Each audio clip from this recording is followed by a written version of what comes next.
tenemos el placer de presentar al licenciado Daniel Pou. Él es politólogo y especialista en políticas públicas de seguridad ciudadana. ¿Cómo le va? ¿Cómo está usted? Muy buenos días, pues aquí disfrutando este final de año con ustedes. Yo tenía la expectativa de que este año no finalizara sin compartir con ustedes este espacio. Para nosotros es un placer que usted esté con nosotros. Gracias.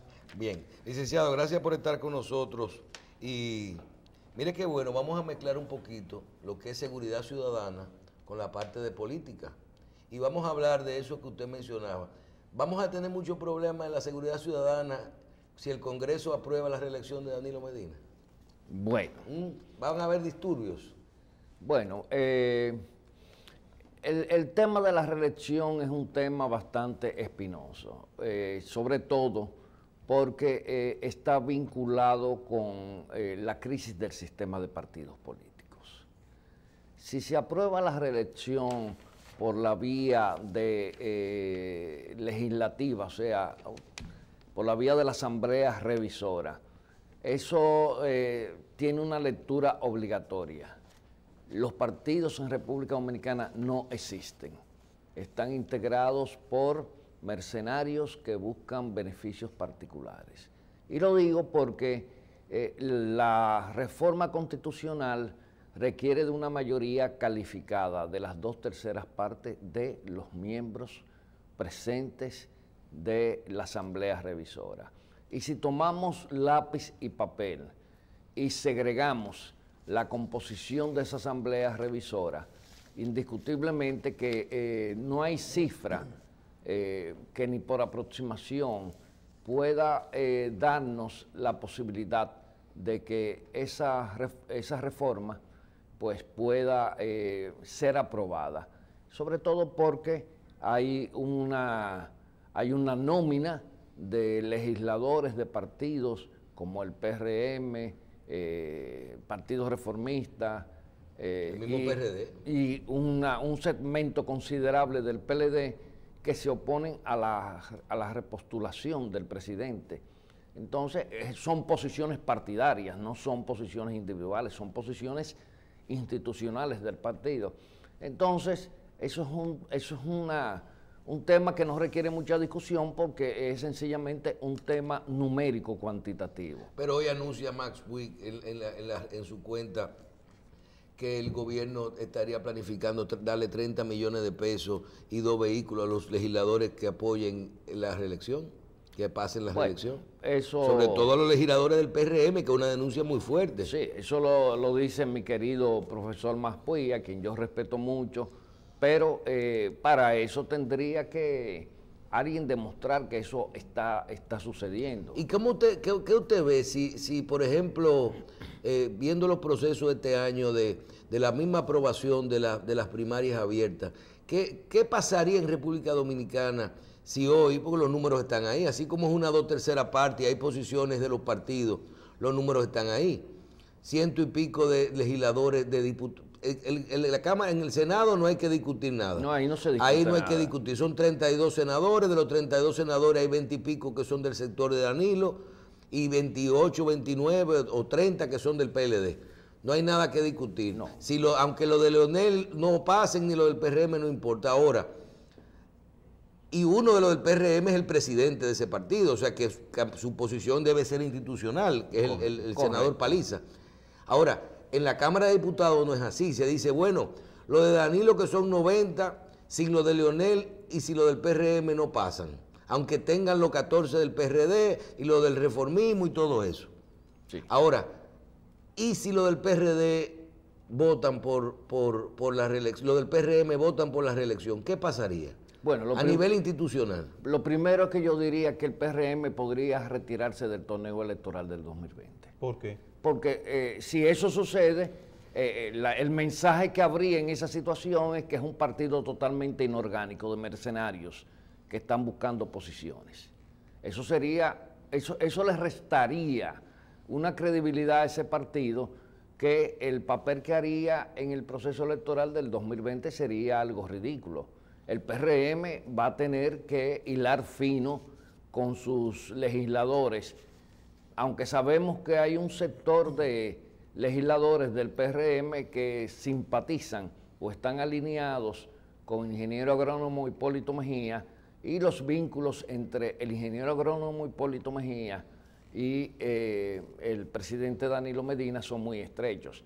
Pero eso implicaría una fisura dentro del PRM, una fisura sin retorno incluso.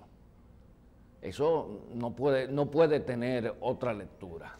Doctor, usted dice que el PRM sería un partido de mercenarios si algunos legisladores de ellos osare prestarse a aprobar la reelección.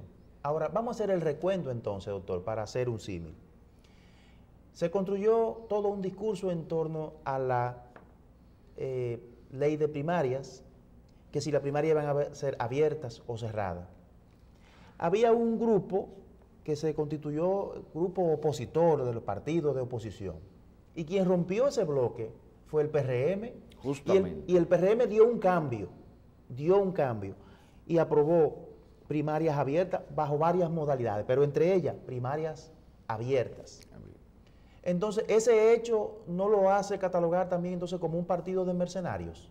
Mira, de alguna manera yo entiendo que al PRM le resultó atractiva, igual que a muchos partidos, la propuesta de primarias abiertas, porque hay que recordar que del padrón de 500 y pico mil de afiliados registrados en el PRM, en el último evento que se hizo, solamente votó, creo que algo menos del 50%. Entonces, eso es una señal de debilidad. Entonces, me parece que ellos se dejaron cooptar por la idea de que con primarias abiertas ellos pueden concitar una votación masiva que supere el número de la afiliación que tiene el padrón del partido.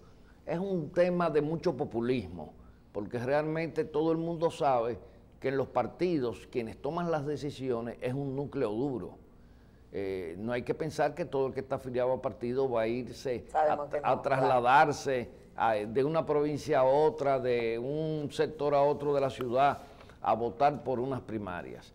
Pero ya esto es un caso diferente, porque los legisladores se supone que son representantes orgánicos del partido y tienen que estar enfilados en una visión y en un criterio bien definido por las instancias del partido que toman las decisiones. Si esto no sucede, en el caso de la reelección, esto pues va a conllevar muchos problemas al PRM, indiscutible. Doctor. Y el sector del doctor Leonel Fernández también, indiscutiblemente, que si se concitara a votar por la reelección, yo digo que el doctor Leonel Fernández no hace nada candidateándose. Desde su punto de vista, ¿dónde la reelección, especialmente la del presidente Danilo Medina, que es la que se está discutiendo ahora y la que tenemos ahora, sí, tiene mayor oposición? ¿Dentro del partido o fuera del partido? Yo digo que dentro del partido. Por lo menos, si tomamos las señales, los discursos que se han enarbolado, los enfrentamientos encarnizados entre conmilitones del propio partido, la posición más radical está dentro del Partido de la Liberación Dominicana. Y eso, porque eso hay que entenderlo bien. Sobre Leonel Fernández pesa el riesgo de ser un presidente de un partido que ha ostentado un liderazgo considerable dentro de su partido, que sería derrotado en el primer peldaño por su propio partido. Para Leonel Fernández es importantísimo ir a los comicios del 2020, porque de lo contrario pasaría a ser el gran líder olvidado de la política de las últimas décadas en República Dominicana. ¿Y usted percibe que el PLD podría venir una crisis interna en el PLD en el que se divide? Es un partido grande ya, un partido, yo diría que el PLD solo es más grande que todos los partidos del sistema. Podría venir una división si hay apresto de reelección en el grupo de Leonel Fernández, en la cual inclusive hasta el grupo de Leonel podría salir del partido. Bueno, hay que saber que en las pasadas elecciones hubo un conato dentro del PLD de llevar al expresidente Leonel Fernández como candidato en función de un grupo de ex aliados que iban a proponer su candidatura. Eso indiscutiblemente, de ser aceptado por el doctor Leonel Fernández, significaba el punto de partida de la división del PLD. Esa vez no se dio, hubo muchas negociaciones, muchos acuerdos, y creo que el mismo presidente Fernández no se sentía seguro de lanzarse a una empresa de esa naturaleza. Y hay que recordar siempre al distinguido amigo Euclides Gutiérrez Félix, aquellas palabras realistas, como lo es ser, como un hombre de ducho en la política, que dijo: déjense de pendejadas, que si perdemos vamos todos para Najayo. Y eso indiscutiblemente fue una situación que hizo reflexionar a los sectores del PLD, y pues decidieron llegar a un acuerdo. Sobre todo que en ese trayecto hacia Najayo irían personas también del sector de Leonel Fernández, que tienen, no tan solo los que tienen expedientes que se están ventilando, sino otros que no tienen expedientes, que no se han ventilado, pero que esos expedientes reposan en muy buenos archivos. Entonces, ese llamado de Euclides Gutiérrez Félix fue incluso un elemento clave para reagrupar de nuevo a los peleadistas y llevarlos a un acuerdo. Pensaron en primera persona, primero. Sí. Ahí viene el problema. Pero hay una situación y una lectura distinta ahora. No, ahora es totalmente diferente. Es diferente, ahora es todo o nada. Correcto. Entonces yo le pregunto, usted con su sapiencia nos puede ayudar a lo siguiente. Con lo que queda de ella. 2012, presidente actual, Danilo Medina, llega con una constitución que le prohibía la reelección, ¿verdad? No podía postularse. Se reúnen en Juan Dolio ahí y hacen una modificación, acuerdan en un acuerdo ahí del partido modificar la constitución. Leonel era abiertamente opuesto a modificar eso. Pasa a la reelección constitucional, ¿verdad? A pesar de que él dijo lo que quiso decir. Ahora hubo una lucha interna por la cuestión de las primarias abiertas. Por la cuestión de la primaria. Y pasó las primarias abiertas. Ahora la discusión es si va a haber reelección presidencial o no. Dicen que a las 3 la vencida.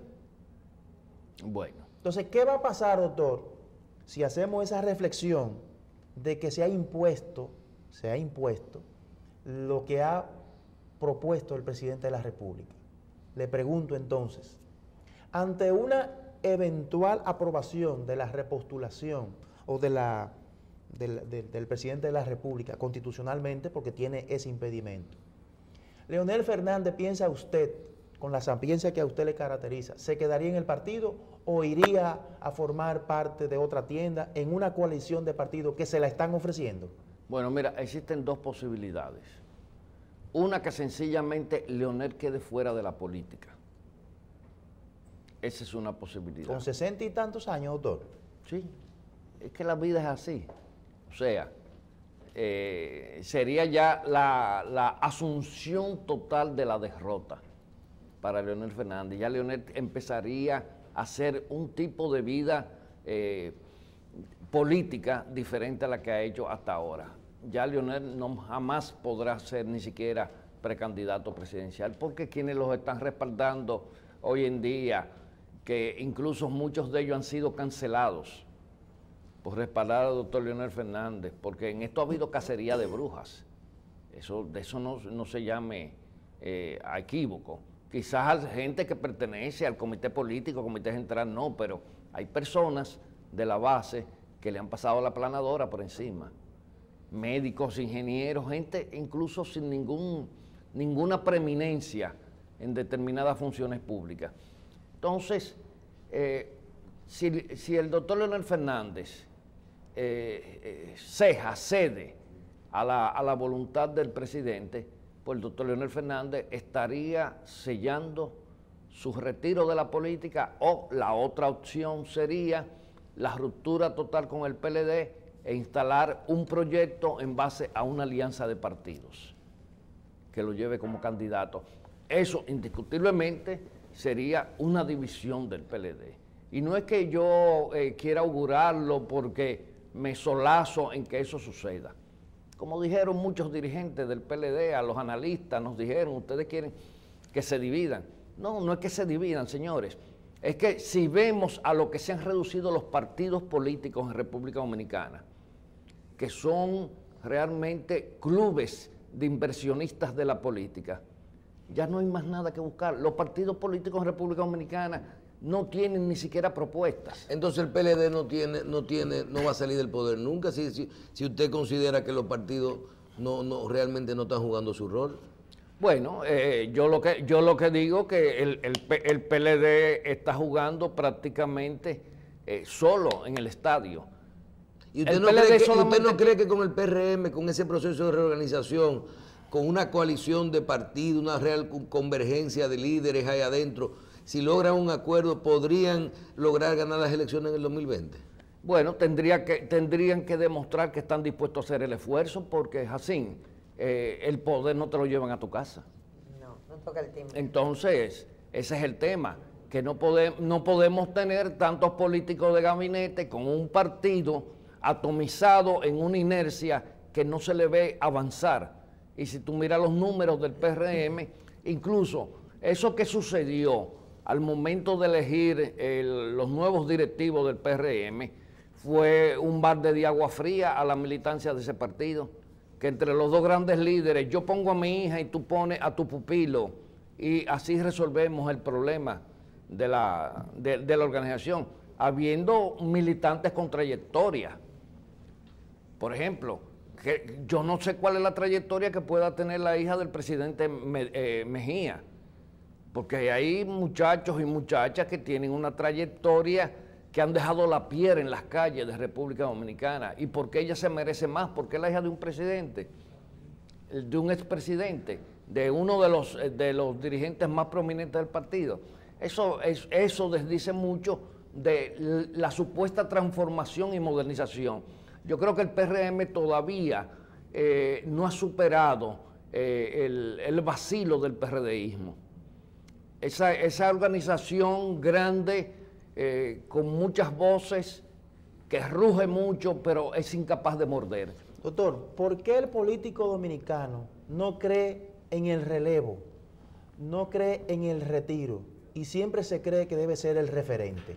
Mira, yo te recomendaría un artículo que hay en la revista de la Academia de Ciencias, me parece el número 2 del año 1976, de este eminente sociólogo que es amigo de el padre de Jacín, te digo el nombre un momento, que explica la naturaleza caudillista de la política dominicana.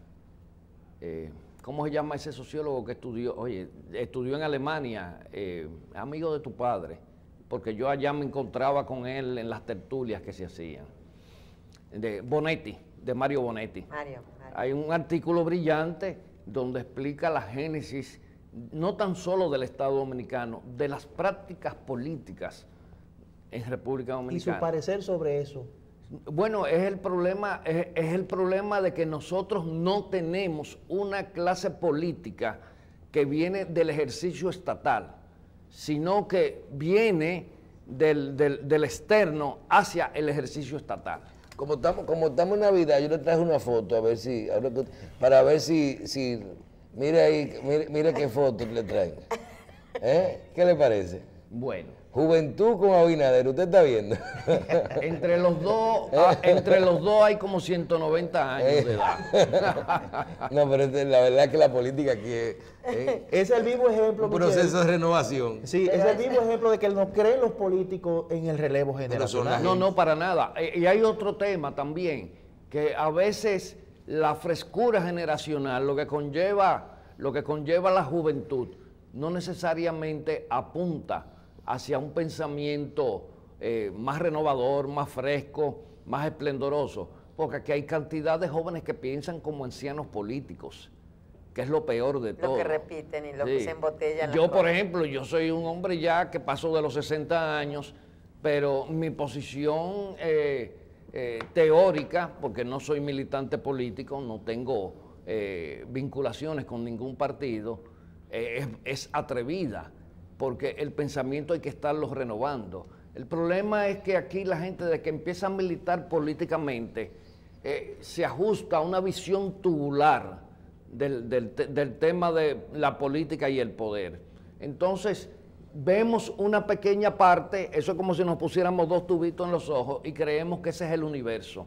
Se pierde la visión de perspectiva y por eso tú escuchas muchos jóvenes predicando con los viejos esquemas, señores, esquemas superados, esquemas que han llevado al sistema de partidos a una crisis. Esta coyuntura no la podemos analizar, señores, sin tomar en cuenta la crisis que sacude el sistema de partidos.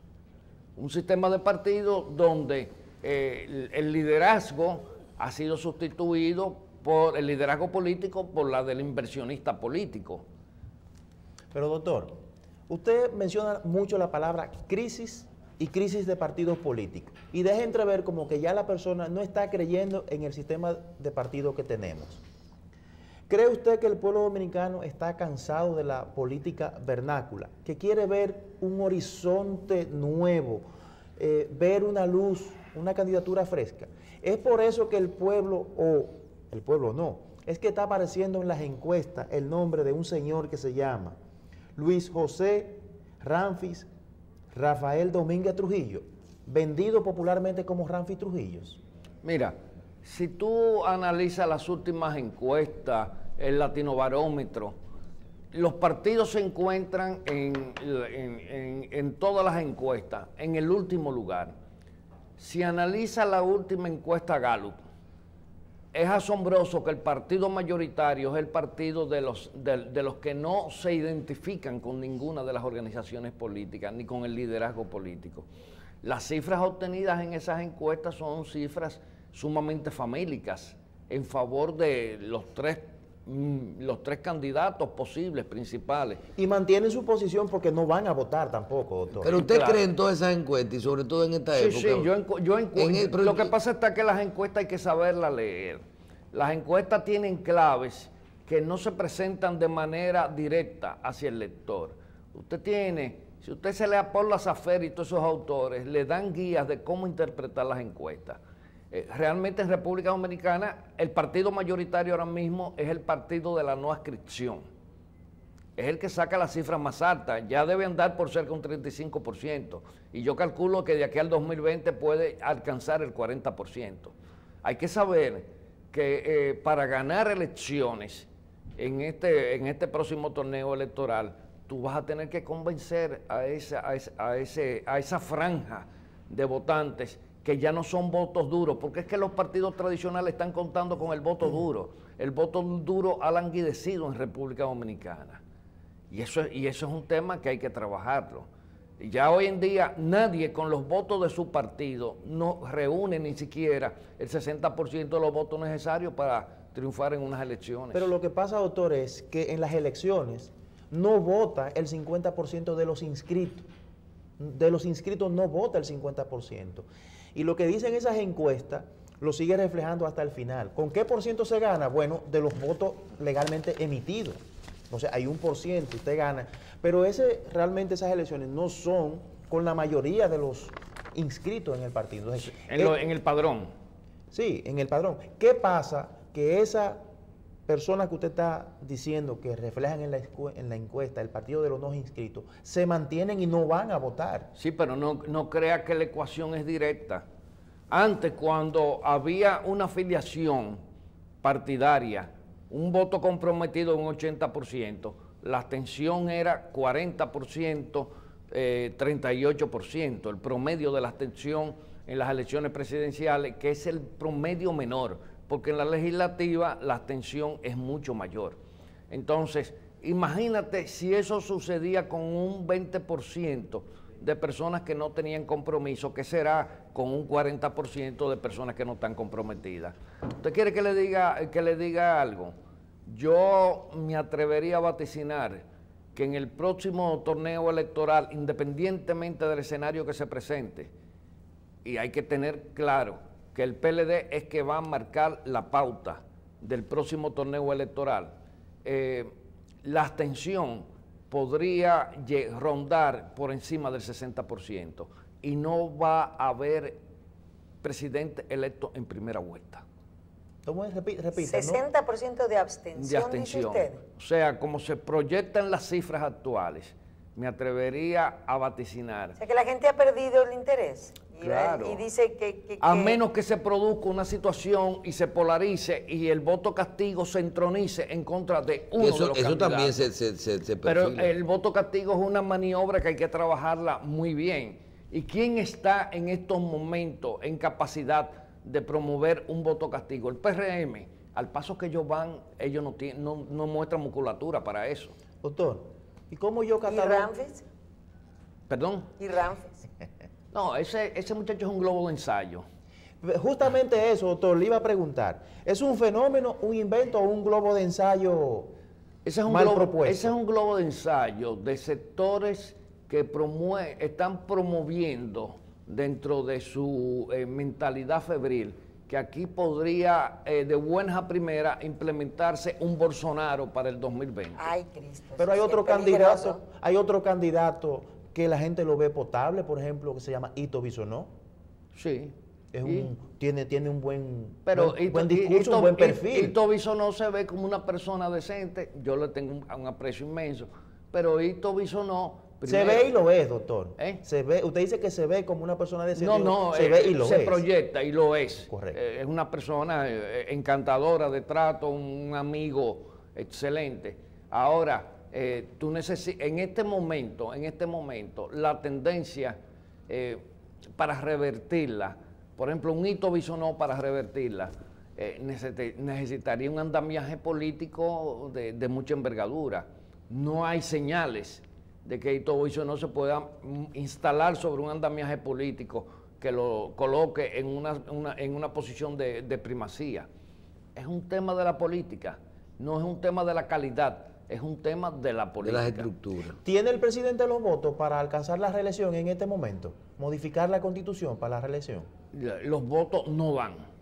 ¿Los votos? Los votos no dan para alcanzar la mayoría calificada de la Asamblea Para Revisora. modificar, que es la única vía abierta para modificar. Bueno, hay quienes hablan de una reforma constitucional por aclamación mediante una ley que no contempla. Pero hoy se dice que no se puede hacer. No se puede hacer. Hoy tiene la prensa nacional Sí. que lo dice. Hay que quienes no. también febrilmente piensan que una decisión del Tribunal Constitucional lo podría lograr, no sé cómo. Pero ya no dieron su opinión en esto. Bueno, Y el tribunal no ha fue. dado enteramente su opinión. El Tribunal Constitucional, la instancia que le llevaron, no la declaró... Inadmisible. Sencillamente la Desechó. desechó.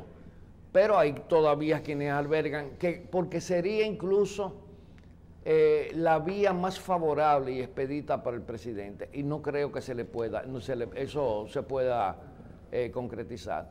Lo único que una reforma constitucional por la vía de la aplanadora quiere decir el convencimiento. Sí, papeleta mató a menudo. Sí, eso sería, eso desarticularía. O un acuerdo entre el grupo de Leonel Fernández y Danilo Medina. Bueno, y eso es otra cosa. Un acuerdo podría eso- ser. y eso es otra cosa. A los Euclides. Pero, claro, ¿Eh? Que con lo la pongan de receta mediador. euclidiana. Que lo pongan de mediador. Pero eso implicaría una retirada de uno de los Leonel dos. Fernández. Ya ahí Leonel Fernández no buscaría nada en ese aspecto. Licenciado, se nos fue el tiempo, pero hay que reconocer que en República Dominicana los temas se llevan a los medios y crean, yo te diría a ti que una percepción sobre lo que la gente quiere, le dan al mismo tema todo el tiempo. Pero usted está aquí hoy y para nosotros y para gran parte de los dominicanos, usted es la persona más calificada en temas de seguridad ciudadana.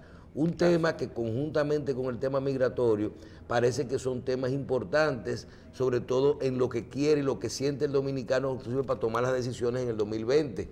Son temas importantes, la seguridad ciudadana. ¿Qué ha pasado últimamente? ¿Es una percepción mía o de que el tema no esté en los medios? ¿O realmente, fuera de todo, del contexto, la cosa está a nivel de seguridad ciudadana un poco mejor? O sea, de cantidad de hechos en las calles. Bueno, ¿Las calles dominicanas están más seguras últimamente? no se podría decir que están más seguras, hay menos homicidios.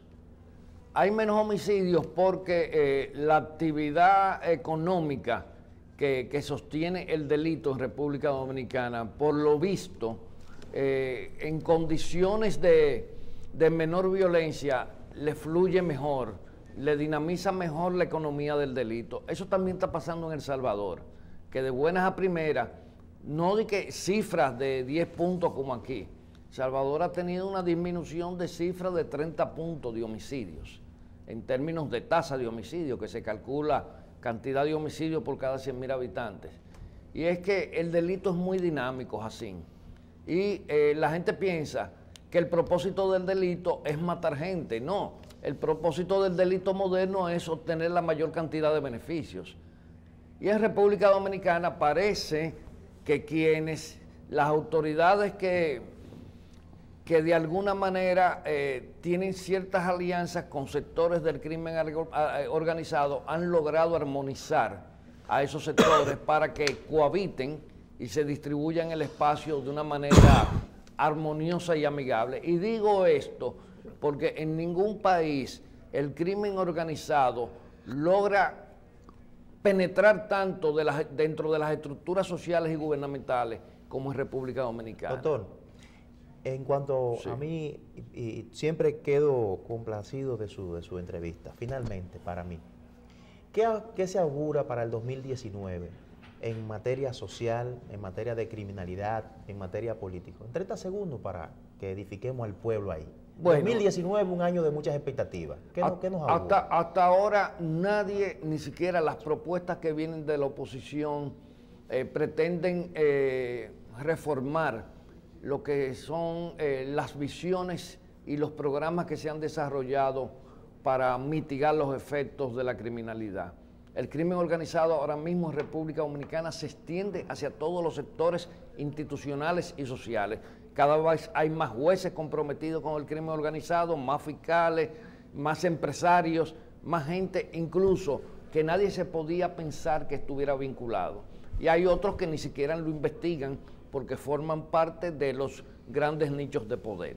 Entonces yo veo que el afianzamiento del crimen organizado va en poco tiempo en República Dominicana a empezar a medrar en otras instancias de poder.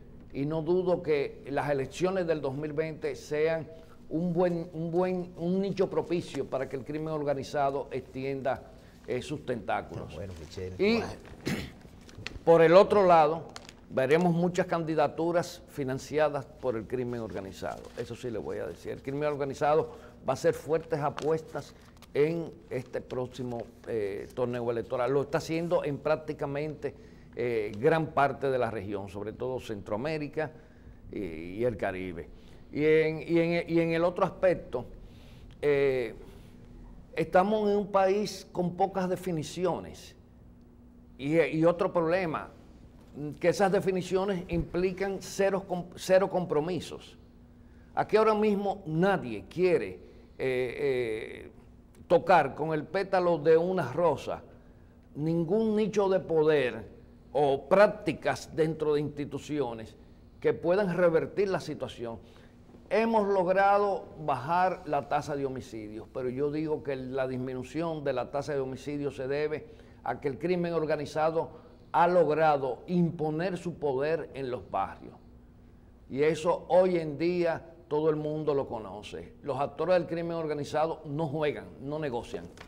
Ellos necesitan un ambiente de distensión para poder lograr sus beneficios. Hay una economía en los barrios de República Dominicana del crimen organizado que se ha instalado a través del microtráfico e incluso con programas sociales de ayuda a gentes pobres, a hogares pobres, a viejitos. Que lo protegen. Que lo protegen y lo defienden. Se solidarizan. Claro.